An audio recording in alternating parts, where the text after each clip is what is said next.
We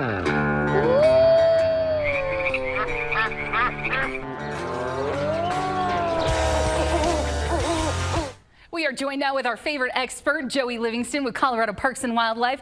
Joey's been watching the planes fly by too this morning. Thanks for being here, Joey. Something else we're watching, this right here behind us. So this was posted to Facebook last week. A woman threw it out there and said, oh my gosh, mountain lion. She lives in the Green Mountain Falls area. And she put out the question, do I have to be worried about my pets? Now, if you watch a lot, you probably know the answer to this. But Joey, for those who don't, help answer that question. You live in Colorado, whether it's Green Mountain Falls or even Colorado Springs.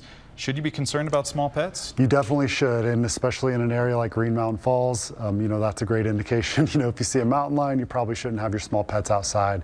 But even in Colorado Springs, there's a lot of predators here.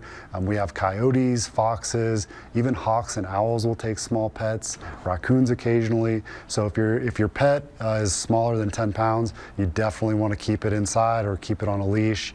Even bigger dogs can be at risk as well.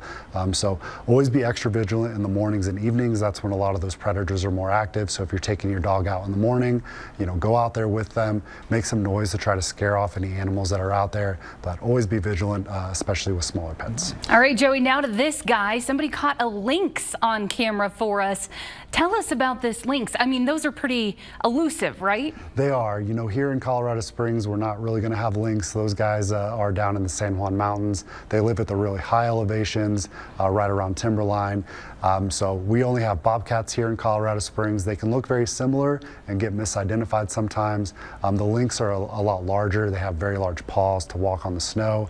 But down here in Colorado Springs, you're just going to have bobcats. Those are one of those other potential predators that will take small pets as well. Yeah, you don't think about that because you see the bobcats, they're like, oh, they're so cute and friendly. Nah, they can go after those pets. Definitely. Last topic. So beautiful weather outside. A lot of people want to get out, enjoy Colorado. But for those first-time campers, maybe you've never been, CPW makes it real easy. You've got on your website a whole thing tied to camping. And on top of that, it's not just, when you think of camping, just pitching a tent and surviving. You've got a lot to offer. Yeah, there's a lot of options. CPW manages 4,000 camping sites across the state, but there's also cities and counties and the U.S. Fish and Forest Service and BLM that all have campsites. So tons of options across the state.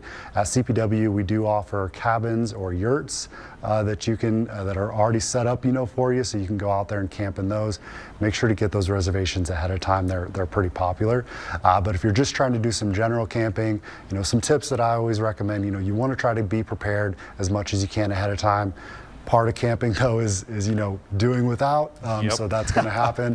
But if it's, you're just getting started, I recommend staying close to town, staying closer to home. A great option is a place like Cheyenne Mountain State Park. Some great camping opportunities, but if you forget something, you're kind of close to town, so if you need to run back and grab something. I've been there as a first-time camper. You always forget one key thing that you need, honestly, to survive. So great advice, Joey. Thanks so much for being here with us. It's inevitable that you forget something. Yeah. Even the most experienced campers, that happens too. Yes. Joey, thanks for the insight. If you want more information from CPW, including how to reserve those campsites, I've got a link to their website on ours, KKTV.com. Just click the Find It tab. And as always, if you've got wildlife questions, email us, news@kktv.com. We'll pass them along to the expert, Joey. We'll be right back after the break.